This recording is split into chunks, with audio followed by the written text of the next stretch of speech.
You are looking at Julian's pronunciation guide, where we look at how to pronounce better some of the most mispronounced words in the world, like this other curious word. But how do you say what you're looking for today?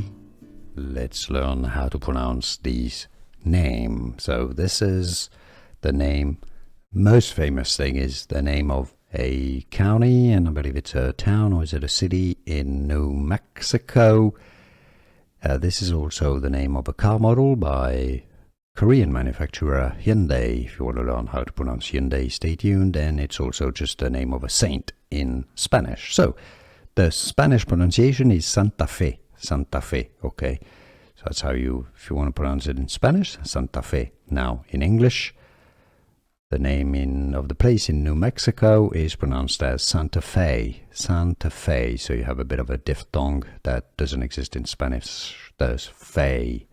Santa Fe in Spanish, or Santa Fe in English. Now you know.